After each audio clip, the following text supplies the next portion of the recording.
Benvenute e benvenuti, io sono Sabatina Napolitano. Parlerò di un intervento dal titolo Come sono visti Ade e Persefone nell'arte moderna e contemporanea.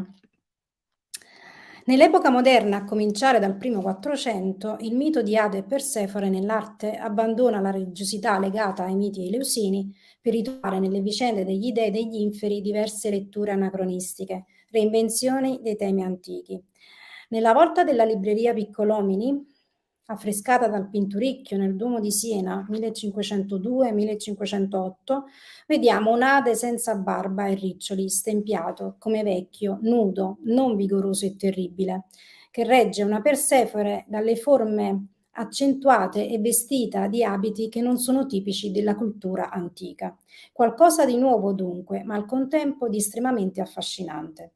Ade mantiene per le braccia il corpo di Persefone che si spinge con la testa all'indietro come per gridare la sventura di ciò che comunque le sta per accadere. Il carro blu con riflessi dorati non è più trainato da mitici cavalli alati, ma da serpi. Forse la forza del mito antico è del tutto assente, giacché il carro non sembra condurre a una dimensione diversa, ma lo sfondo è come fermo nelle chiome degli alberi. Non sembra esserci un inferno. La scena venne ripresa da un disegno di Amico Aspertini di un sarcofago romano, nella cui versione integra si trovava Demetra e successivamente Aspertini aggiunse nel punto in cui era rotto una figura maschile sul carro trainato da serpenti. Forse il Pinturicchio trasse ispirazione dal disegno interpretando quella figura come Saturno. La Festa degli Dei è una tela conservata a Washington alla National Gallery of Art. Sappiamo che nella tela compaiono gli dei e fu dipinta da Bellini e ritoccata da Dosso Dossi e Tiziano. Bacco come da Macrobio, dipinto come un bambino. Sileno sulla sinistra si appoggia al suo asino, in primo piano probabilmente Mercurio con il caduceo, di fianco a lui Proserpina in una veste color pesca, mentre sta mangiando un frutto, una mela, insieme a Plutone che le tocca la gamba. Al centro Giove con la sua aquila, di fianco a Plutone, probabilmente Demetra, con una corona di grano e accanto a lei Apollo, con la corona dall'oro e la lira. Accennando alla xilografia di Giuseppe Scolari, datata 1590-1607, conservata al Metropolitan Museum of Art, la terra si squarcia e un forzuto Ade trattiene di spalle Persefone nel ratto. Come per gli antichi, dalla terra escono fuori le tumultuose acque e i fuochi dell'Ade, mentre il carro viene trainato probabilmente da Hermes. Il ratto di Proserpina è un dipinto su intonaco del 1624-1625 di Giovanni Lanfranco e Domenico Corvi. Si trova in Villa Borghese a Roma. Sulla scena Plutone rapisce Persefone, nuda, i cavalli sulla sinistra di spalle. Il dipinto è sinuoso, sensuale e si riconoscono bene i tratti degli dei. Il profilo greco di Persefone le dona un primo sguardo di vera modernità. Il Concilio degli Dei è un celebre affresco sempre di Giovanni Lanfranco del 1624-1625 che si trova in Villa Borghese a Roma. Distinguiamo nelle nubi Giove tra Giunone e Venere. Proseguendo verso destra troviamo Marte con il suo elmo, Apollo con la testa incorniciata di luce, Mercurio che vola, Bacco con in mano dell'uva, un fauno seduto in basso all'estremità che guarda al pubblico. Al centro, sotto Giove, ci sono Plutone e Proserpina con Cerbero, a sinistra Nettuno e Cenere, il Tempo con la falce, Pan con le fattezze di Satiro e Minerva con il ramo d'olivo.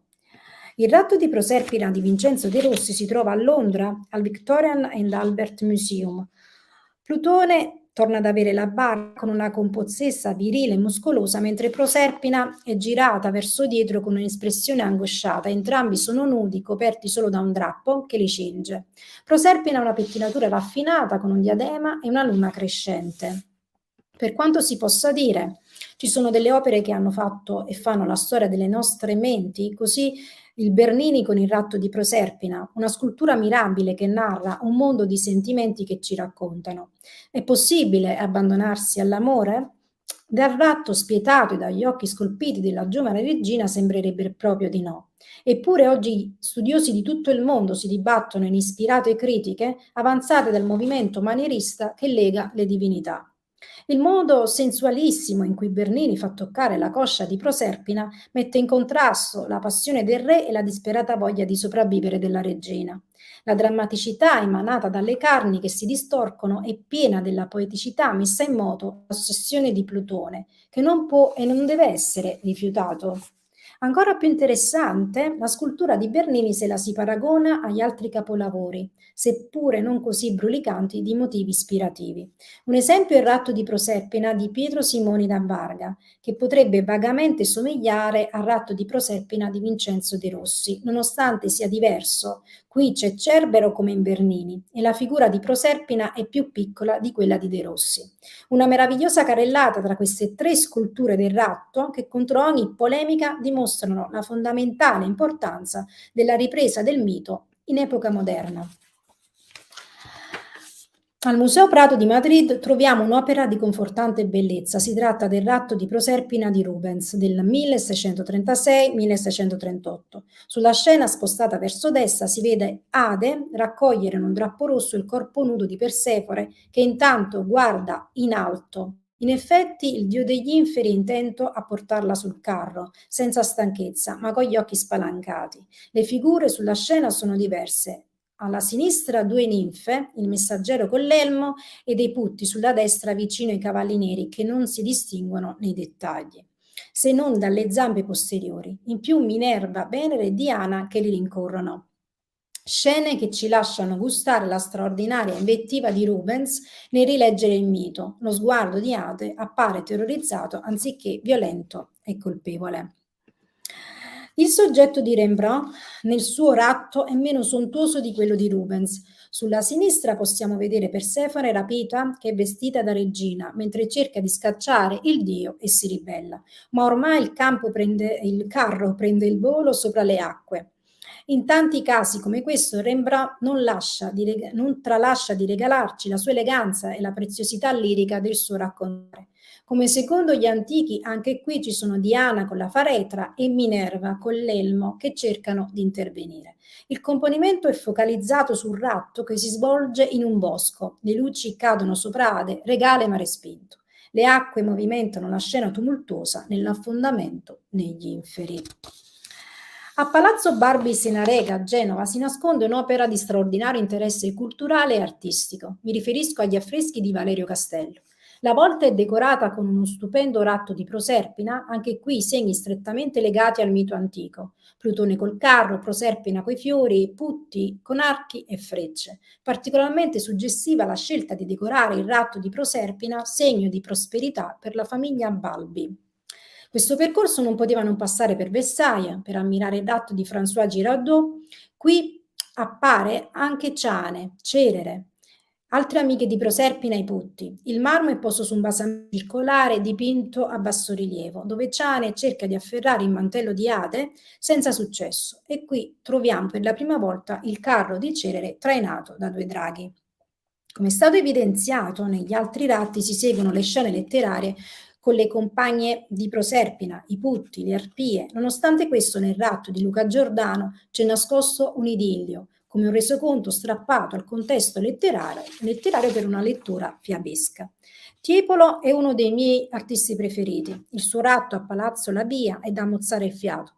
Proserpina è solo una giovinetta dalle carni rosee, mentre Plutone che la stringe ha il volto simile a un mostro. Le due figure sono strettamente legate al timone che solca le acque e la rapita guarda lo spettatore con lo sguardo franco e giovane di chi non può scappare e resta nel suo destino. Naturalmente non poteva non capire che Ade e Persefone finissero ai banchetti degli altri, come in questa acquaforte di Fragonard chiamata Il banchetto di Antonio e Cleopatra. Il fatto che Fragonard riprenda Ade e Persefone di Tiepolo a Palazzo Labia ce ne fa comprendere l'importanza. Se in Tiepolo gli dei solcavano le acque infernali, qui sono presi dalle nuvole. Nel volume Ade e Persefone, Pelago 2021, viene riportata questa illustrazione del ratto di Persefone di Jean-Claude Richard de Sanot. che scrisse un'enciclopedia intorno ai suoi viaggi nel sud Italia del 1781-1786. Riportò anche questa meravigliosa rilettura del mito. Hades ha su un trono che emerge da acque agitatissime, trattenendo Persefone che, guardando all'indietro, cerca l'abbandono al cielo, probabilmente supplicando il padre Zeus. Sopra di loro dei putti volanti. Come spesso accade in epoca moderna, Ade ha un aspetto muscoloso e umano, ma in ritratto sembra meno impulsivo, anzi la sua posa, i capelli lisci stranamente e la barca curata accentuano lo sguardo riflessivo e profondo.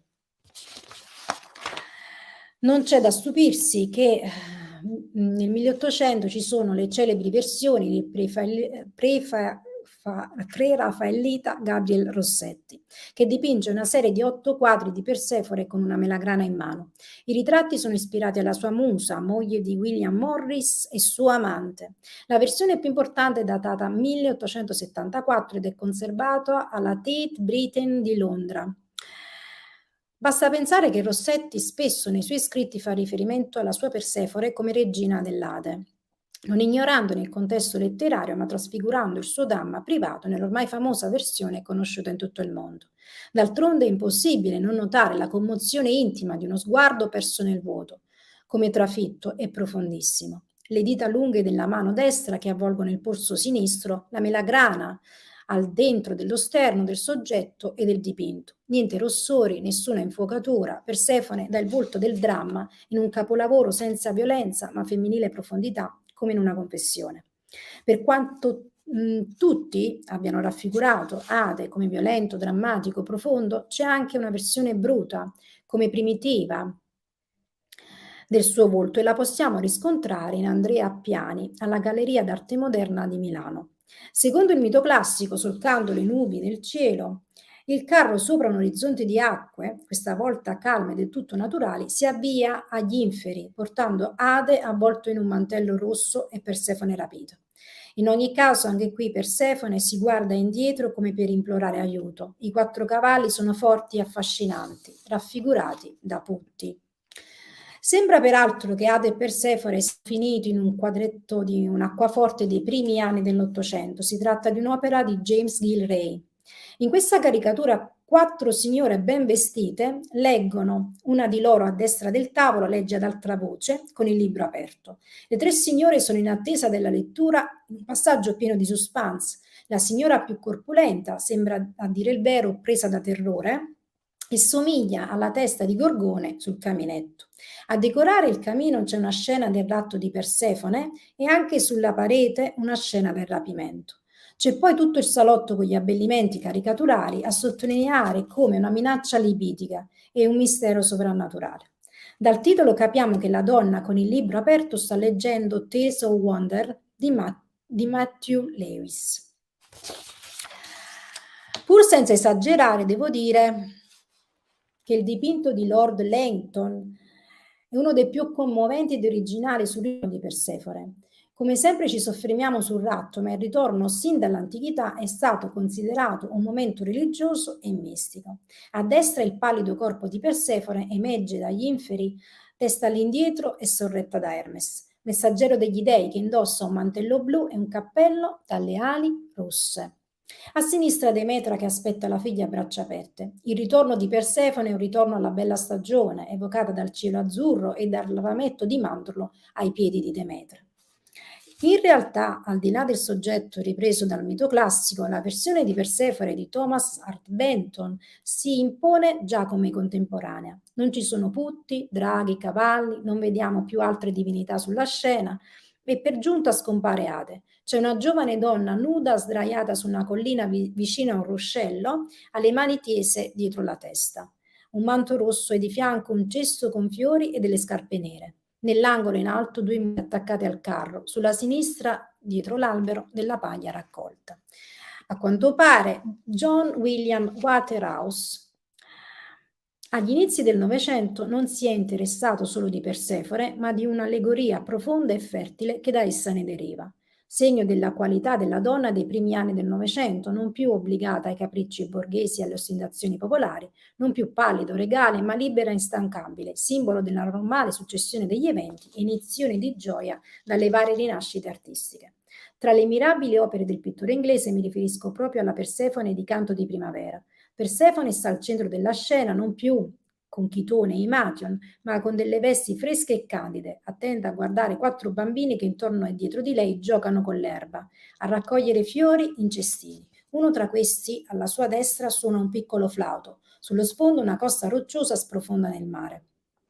Paesaggio tipico delle coste scozzesi. Il profilo di Persefone, con capelli corti, rossi, raccolti dietro la nuca morbidamente, è greco e vivace. I seni scoperti sono segno della rivoluzione artistica di cui Waterhouse si fa portavoce. La donna conscia della perfezione raffaellesca abbandona ogni gioco per entrare d'accordo al suo destino e a quello del Novecento. Un giudizio sicuramente sorprendente intorno al rilievo di James Edward Physick, ma fedele alla mitologia classica. Di fronte allo spettatore, Ade, muscoloso con riccioli e barba, tiene Persefone che guarda al cielo, intorno 2 fanciulle probabilmente compagne di Persefone, e nel cielo sulla sinistra Cupido con una torcia. Quello che è interessante è che l'energia sprigionata dalle figure del ratto di Physick ricorda sorprendentemente quella del ratto delle Sabine in Giambologna. Quello di Bob Thompson è uno stile unico, cultura afroamericana, riletture del mito classico e influenza jazz. L'allegoria risale al periodo di Thompson a Louisville, nell'autunno del 1958, violenza e allegria sono fuse sulla scena, una figura maschile identificata col cappello, vicina a una figura animale in arancio con degli zoccoli grigi. L'altra figura maschile solleva una figura femminile nuda. Alcuni studiosi hanno identificato queste immagini come riletture di Thompson del ratto di Persefone. Un tema così presente nella storia dell'arte non poteva essere tralasciato da Mary Frank. Ho scelto di condividere nella serie delle sue Persefone una terracotta dal The Metropolitan Museum of Art. Nello stile di Frank, Persefone è piegata con le spalle a terra e le gambe aperte, e lo è pure in questo caso come per i disegni. In più Persefone è frammentata, non sconfitta, ma destrutturata. Il mito non esiste quasi. Persefone è un oggetto d'arte del passato che pure ancora in epoca contemporanea, a dire il vero, rende affascinanti riflessioni e scoperte da dettagliare attraverso l'espressione scultorea. Per i contemporanei ci pare di capire che Persefone ha perso la sua aura mitologica, il marito non appare più con lei e anzi stringendo il suo destino, la rapita stringe la natura, così come tra le mani ha delle carote. Nella reinterpretazione di Serafini,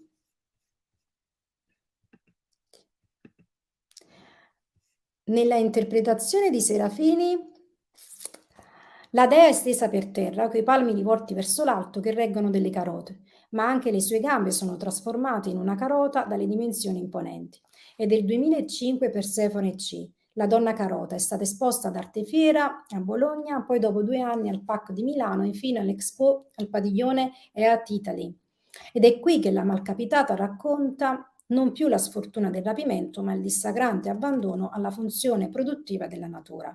Al termine di questo percorso voglio dedicare una mia attenzione a una scultura di Kunz che troviamo sull'arengario di Palazzo Vecchio a Firenze. In acciaio inox, alta più di 3 metri, Kunz definisce un abbraccio di Ade e Persefone alla storia, un omaggio da parte dei contemporanei a 2 divinità che nei secoli, in più di un caso, hanno caratterizzato il sentire dell'umanità. E grazie.